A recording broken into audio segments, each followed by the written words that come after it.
Hey guys, welcome to the Agency Side podcast, where we dive into the minds of creative agency owners. I'm here today with Brian Dolan, who is the owner of Catalytic Creative, and they're a wonderful creative agency specializing in entertainment. Brian's been doing 360 campaigns for a spell now, and I'm excited to have him here on the podcast. Thanks for being here, Brian. Thanks for the invite, Justin. I'm looking forward to chatting and catching up and talking agency stuff. Definitely, man. So why don't we just get into it? How'd you get into this creative agency space? It was a long journey for me. I was always on the client side for years and years and years. I worked at Fox for 20 years with the creative team there. And so that was my first real exposure to agencies. And there were a lot of partners that I loved. And some of the folks I saw, we have an agency, I'm not going to run it that way, or I'm not going to do it that way. And so that was wonderful to see it from the client side and sort of figure out the things to do, the things not to do, the games sometimes that agencies play. We all know those little tricks. But anyway, so I was at Fox for 20 years. I then had the chance to launch original programming series at WGN America, where I ran marketing and creative. And in my career, Justin, I've always wanted to continue to learn, grow. Fox was an amazing place to work, but it was after 20 years, like, what's next? And that's why I left to do that. Unfortunately, we all know the year that WGN America launched was 2013, and that was the same year that really streaming got off the ground with Netflix. And it was apparent who was going to win that battle. So at the end of 2019, they shuttered the entertainment division at Tribune, and I was left out, with thinking, okay, career path, where are we going? I had done the broadcast, I had done the cable, and it was like, okay, maybe this is time to do an agency. It takes a lot of courage to start one. I didn't have that courage. I was lucky enough that I had my wonderful partner and the founder of Catalytic Creative, Heather Partner, reached out to me. And she said, Brian, have you ever thought about this, owning your own agency? I said, yes, I have. And she said, well, would you consider partnering with me? And she's like, you're the only person I never want to do this with. We had worked together off and on probably 10 to 15 years at Fox, so we knew each other's sensibilities well. It was one of those people, as creatives, where you kind of finish each other's sentences and thoughts. And I always knew when she handed me a script, it was going to be exactly the way I was thinking about it. So I said in January of 2020, let's do it. And here we are all these years and months later, and we're rolling. So it's a lot of fun. That's awesome. So yeah, you've had your experience on the other side, not on the agency side. Did you feel like, I guess it's an advantage being able to be working with the agencies and kind of knowing what worked and what didn't work. But as far as like starting your own thing from scratch, did you feel like there were some things that you weren't prepared for, that you didn't know going in? Creative is the easy part, because that's what comes naturally for me. I love just digging into creative. When people talk about they've never worked a day in their life, when it comes to creative, that's the way I feel about it. And I feel very lucky to do it. But then the business part of the job, yeah, that's some of those things. Always, building a team, finding the right team, the dynamics of that. We went, originally, so this was in 2020. And we were looking for office space, where we could, walk in every day and call it our office. And then right as we were looking, the pandemic happened. I hate to say it, the pandemic was terrible for so many reasons, but in the end, it probably helped our business, and that we've had to figure out how to do this remotely, how to do everything in the cloud. And then, we got through it. We're like, why would we go get an office now? Our employees would never want to come to an office. They're all spoiled being at home. And I'm a little spoiled working out of the house as well. So that was really probably the biggest challenge, was, figuring that out, like everybody had to do. How do you pivot here and make this work. And, Yeah. I hear some people are 3 days back in the office, some are 4. I've heard some announcing 5, and I feel for those folks. I do miss the office. I think that there's so many good things that come out of just walking into an office and someone says, "Hey, will you take a look at this real fast? What are you thinking? I'm thinking about this or that. Which way what do you think is best to go with?" Um, but then, we've all gotten accustomed and everything's so fast on the internet. Well, I'll send you a link. It'll be there in 30 seconds. Hold on. So it's, Totally. you adjust. So Yeah. I think that's probably the biggest thing. A challenge is starting any business, just making decisions for the future. Oh, we've talked about how big do you want to be? Um, do we want to have a certain niche? Who's our audience? What's our best chance to? How do we stand out from our competition? Yeah. Well, There's all those sorts of questions. in terms of some of that stuff, would love to, maybe you can explain to the listeners what exactly you guys are doing, and what your specific niche has been at your agency. Sure. So we've done probably like you said in the introduction, primarily entertainment. Everything from trailers, key art, episodic promotion for the very few who still do that. We do launches, brand campaigns, social campaigns, digital campaigns, ideation, original scripts for promo shoots. So whatever it is they really need a partner needs help with, we're usually able to step in and help with that. We grew the agency. Heather started it before I came in. She started it in 2016, and she had 3 partners. And in the first year, we grew. I believe we had over 20, and since then we've been 40 to 50. And that's not people who routinely work with us. I think the sign of success is when they come back for a second, third, and fourth job. To me, it's not just about trying to do a job for someone. It's building a relationship.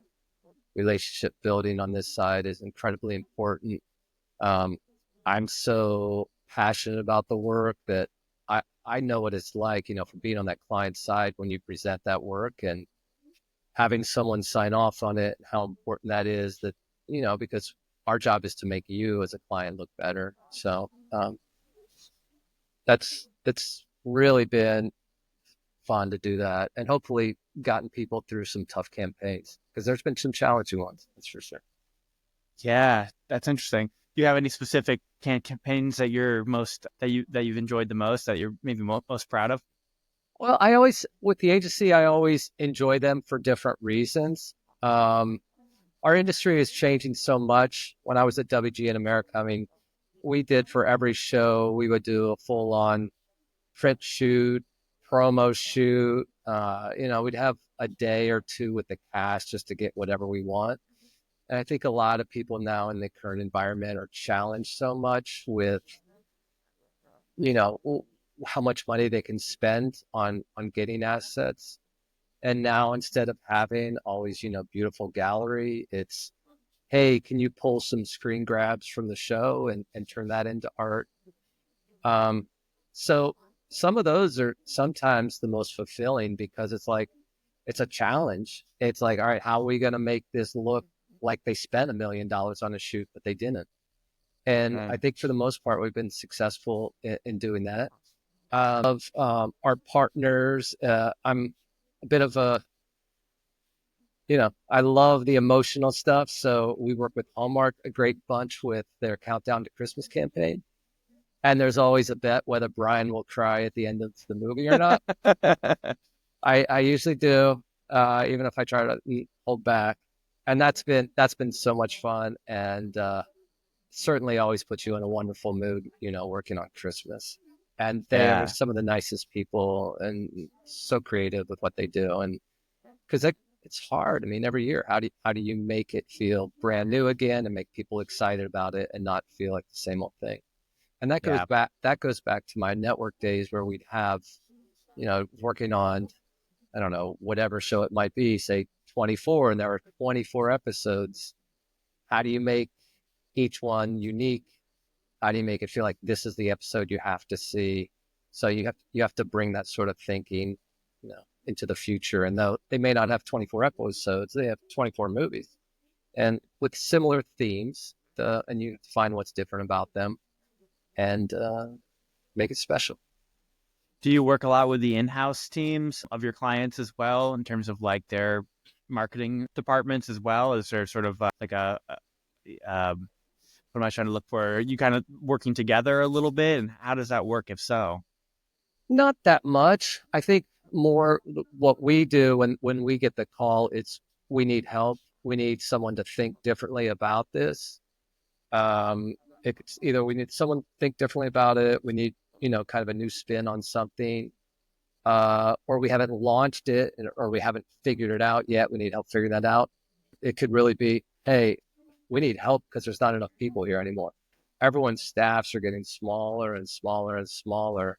And so there's still, as many priorities at the streamers and networks. So they need help. And, thank goodness that they give us a call, because we're always. Yeah. Do you think part of the strength of the agency is that because the client has been involved from the inception of the product, that maybe they don't necessarily have a fresh spin on it like you might have? Do you think that's an advantage of when agencies sort of are able to take something and run with it? I think there's always burnout factor internally. It's hard not to have that burnout factor.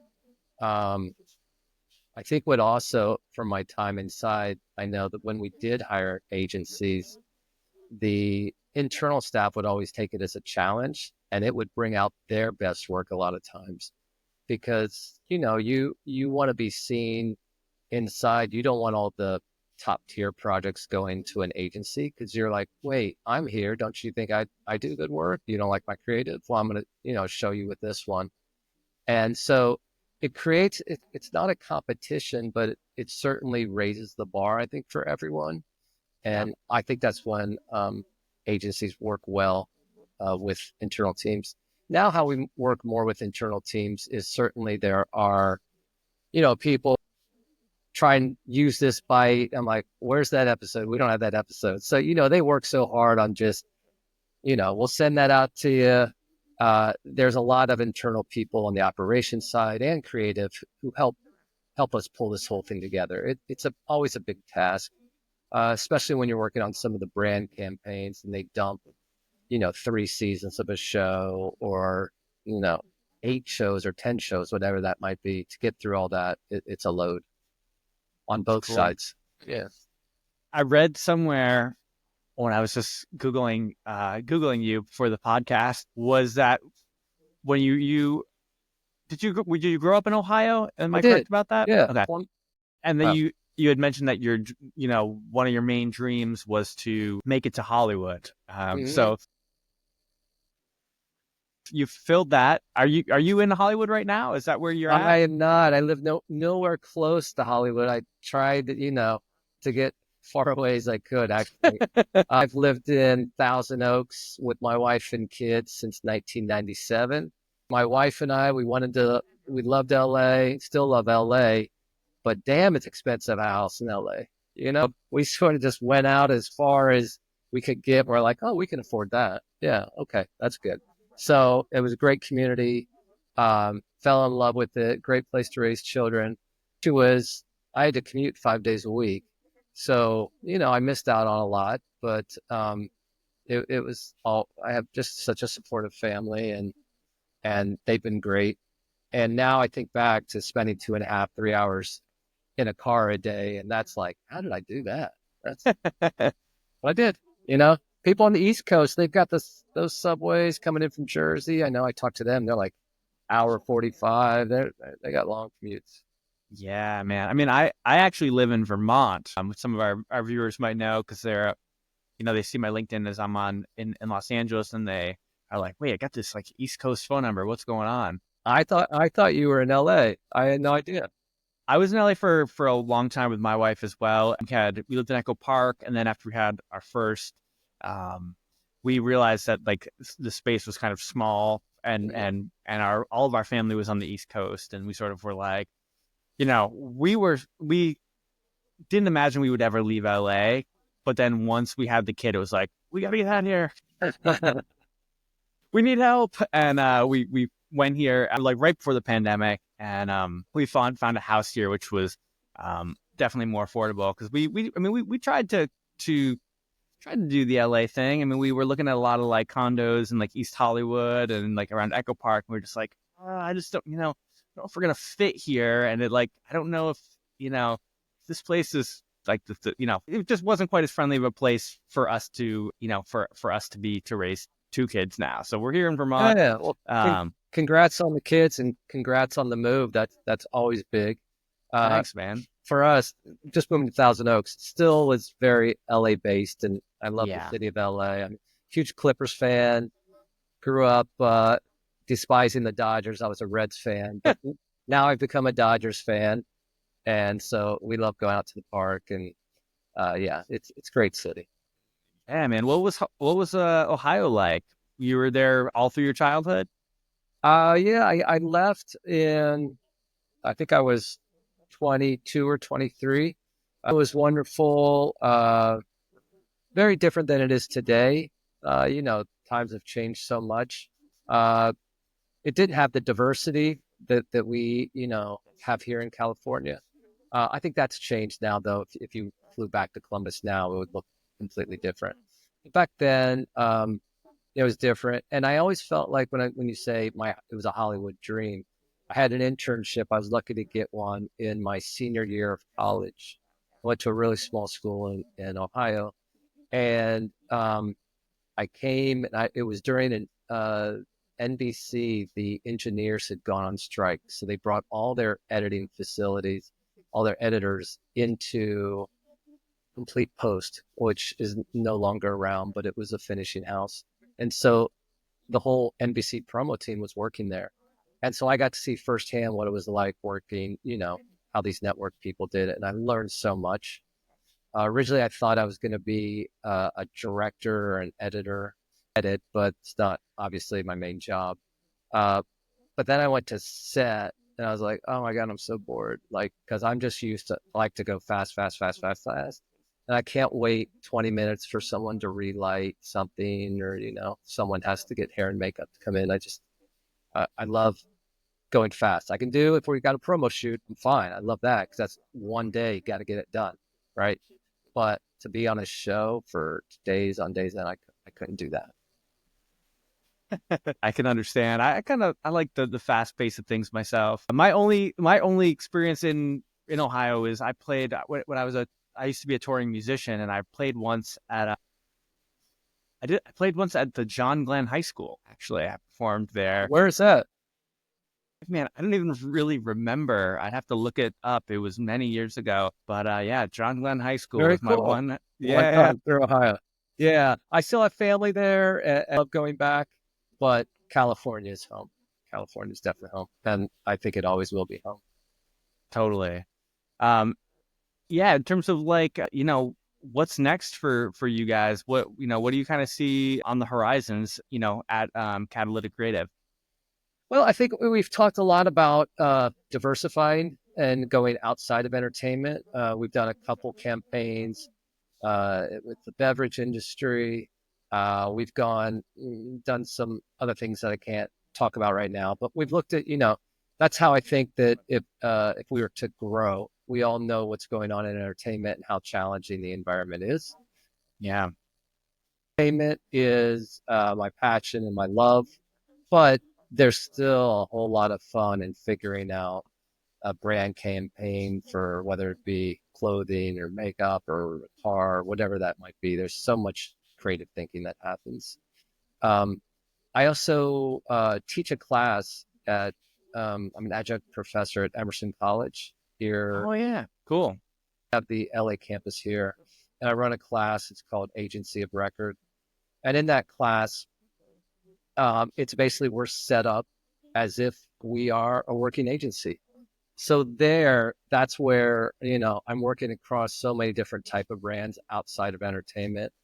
And wow, it is so fulfilling, like working with these students. They're so smart, so creative. And it's like all right, I want to be working for you one day. I know that I will be. But that just really opens your eyes to different way of thinking. Then when I come back to Catalytic, it's like, hey, you know what? You know what the young people like? They really like this. Let's do some of that. And then some That's people awesome. grown, but it's wonderful how that's kind of opened my eyes to different marketing.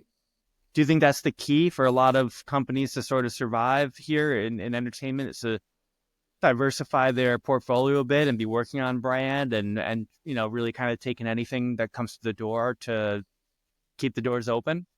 Well, I think that no, you do have to decide when you say take anything. I mean, there are some fits that just aren't right, and I think Yeah, I would look at it. Heather and I would both look at a potential campaign, and we want to every project that we're involved in, we want to feel like we can connect to it. And I don't want to say what those things I might not be able to connect to are, but I'm sure there's one or two things out in the world where like I just don't want to work on this. Like totally. yeah, and I think the client would see that and feel it, and I wouldn't feel right about it. Yeah. Um, I think, you know, as far as like staying on the entertainment side for agencies, I think the biggest thing is how big or how small you can get. We are what would be considered one of the boutique agencies. We are not, as large as the biggest boys out there in any way. We don't ever pretend like we are. Um, but I think that also makes us, nimble and easy to react to some things. What I love about being boutique is that I'm able to be involved in every single campaign that we work on.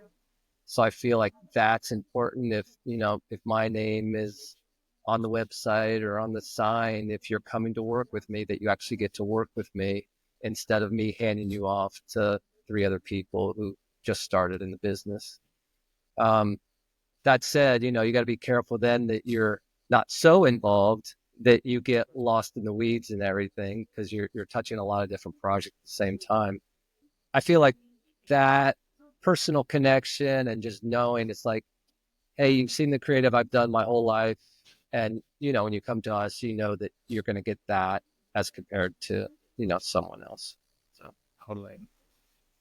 How did you land that gig with Emerson? How did that all come to be? Former person I worked with, Brian Briskman, who owns B2 Studios, wonderful guy, does wonderful work. For years, we worked together while I was at Fox and then on to WGN America. He was teaching a class and then morphed a little bit, more sort of my world. And he was like, hey, he's now living on the East Coast. And he was like, we eventually want to make this move. He goes, will you take it? And I had to go through the, interview process and everything. I've done a lot of guest speaking at colleges and I always loved it. And I find it very fulfilling. But I wasn't sure if I could actually teach an entire class, come up with a syllabus day in and day out, or not day in, it's once a week, but week in and week out, do Yeah. that with the students. It's 3 hours and 45 minutes long. And it's a lot of talking. But Yeah. the way the class is set up, that it's like an agency, it's basically like I just have a crew and like, hey guys, here's what we're trying to do. Here's our challenge. Here's our objective, our goals. Let's break it down. What sort of ideas do we have? So I'm learning along with the students. So the first semester, to get back to answer the question, Brian said, will you teach it? I said, no, what if we co-teach it? So we co-taught it. And then once I, did that, I said, okay, I'm good. And he said, thank you very much. And wiped his hands of it. Was able to move. So Nice, man. Yeah, there's definitely a lot of creative minds at Emerson College. I went to Berkeley College of Music right down the street when I was in Boston when I was a kid. I can see guitar going on back there. Are we Yeah, going to yeah. break down the podcast for a little jam session break? I've been thinking about at some point doing something somewhat creative in here, but I haven't had the guts yet to pick up the guitar and play a ditty during a podcast. I've got my drum set downstairs. I can take the computer and we'll just on the fly have a jam session We can together. start the band here. This is where it Yes. begins. Yeah, I mean, I ended up sort of like pivoting into like creative recruitment. I've somehow kind of made this turn myself, but I still play, I still write songs. I enjoy playing when I can. A little dad rocking over here, but not in the road anymore. I know that I wanted to make it to Hollywood, but an even bigger dream was to be a rock star. That's what I really wanted to do. Yeah. And then I realized how hard it is. I don't know if I could have toured out of a band and done all of that. I was in a band in Columbus. They weren't very happy. My route to Hollywood was I went from Columbus to Indianapolis for 3 years. I love my peeps in Indiana, but I always say I did time in Indiana, 3 years, and then I made it to California. So when I left Ohio, the dream of the band died, and now it's just cover bands, and but that's still fun. It's good. Totally. Time. Yeah. I mean, I didn't have the skin, I wasn't thick-skinned enough to do the touring life. I had Sprinter van that my parents had helped me sort of deck out. It was actually it was meant for cargo, but we converted it into like a sleeper camper type thing. Very cool. And so you could fold down a bed and you could put your belongings in, and it was diesel. It was like a big one of those Mercedes Sprinters, made a ton of noise, and I lived in that thing. I was an opening act for most of the tours that I was on. Great. I never quite made it from the guy behind the bus following to the venue. I never sort of got the next level up to the bus. And so, I would just be sleeping and it'd be hot and it'd be uncomfortable. And then I'd be like, I can't do this. I'm just going to go buy this hotel. And the hotel ended up costing me more money than I made for the gig. And then I was like, well, why am I having this like gas guzzling thing? And like at some point it was kind of exhausting. And I think I aged out of the rock and roll dream. But yeah, you got to have, that takes a personality to grind. And it's also just really hard to, hard to stand out. You got to be great, Yeah. I mean, I want to say it's both easier and harder now to break. Obviously you get your music out there on any of the streaming services and stuff, but to get someone to pay attention to it, that's, there's so many people. Everyone has a Spotify or, whatever up there. And, to convert that to a livable, wage to sort of have that be your thing. I think that's also a bit tricky. Yeah. I think, with my vintage, it was like the MySpace thing was really the big boom after CDs sort of fell apart. I think I struggled transitioning into the streaming world and how to be relevant in that space. I found that tricky, but a lot of people are doing all right with it. Yeah. Yeah, I know. You just can't sell an album anymore though, Yeah, I know. And I love an album because I love listening. Like, it's like a piece of work to me, like going from the top to the bottom. You buy a Beatle album and you're like, man, every song on this record is great, and it tells a story in a way. And I whatever. I don't want to be an old cranky guy over here. My day when they made records, but it's like sometimes just hearing the song on the radio doesn't really have the same feeling as like listening to a full record, Yeah, I know. We could do another podcast on just our favorite albums of our youth. That would be a good one. Got there. Totally, man. Well, before we do end the podcast, I would like to know, I guess what are some of your hobbies and what do you do to, outside of, I mean, obviously you're a busy guy, you're doing the Emerson gig, you are running your partner, I guess you call yourself with at Catalytic Creative. So you got a lot of things on your plate. What do you do to sort of, what do you enjoy to relax or unwind, or what's your jam? There's a lot. I love to travel. My wife and I definitely have the travel bug. That's a great thing. It's like when you get home, all right, where are we going next? I think we haven't signed the dotted line yet, but looks like we're getting an RV, so we're going to be even traveling more. Nice. So we're doing that. I love sports. I talked about Clippers, so I think that one day they'll still discover me on the court. I've been playing a lot of basketball. I play about 3 times a week, 2 hours in the morning, and that's one of the great things about working remotely too, is so often people will get a response from me, an email, and they don't know that I'm actually at the basketball court. I can still see the creative, but yeah, I'm hooping it up. I love doing that. I have it. I have an end game goal. I really want to pour wine in a tasting room. Like, whereas when I was a kid, I was like, I want to be Hollywood. Well, that's my next goal is I want to do that. Talking to people, seeing people have a good time. And if they're, enjoying a wine that I like and I'm able to pour for them, I find that, just so much fun potentially. Of course, I could get there and doing that years later and I'll be like, oh, I miss being in Netted Bay. So we'll see. But so right now I'll just taste the wine. I'm not pouring it for anyone else. I'll taste it. Sure. I don't know. I a lot of hobbies. I like staying busy. Um, my my my kids. We have 3 kids. Are adult children. None of them live in the state of California, unfortunately. So love going and visiting them. They're all wonderful human beings. My son is a professional soccer player.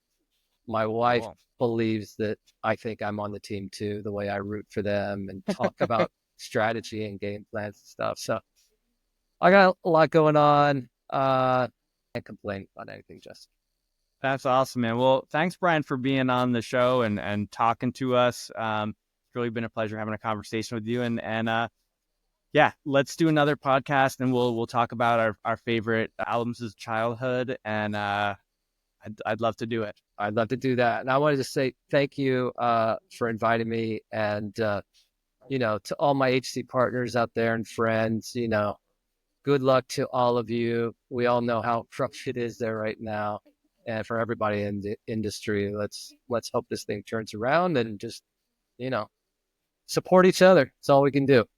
So Totally. Yeah, yeah. I'm very hopeful that the scale will level out. But yeah, thanks, Brian. I really appreciate it, and look forward to chatting with you again. All right. Have a great All right, night. man. Thank you. Peace. Appreciate it.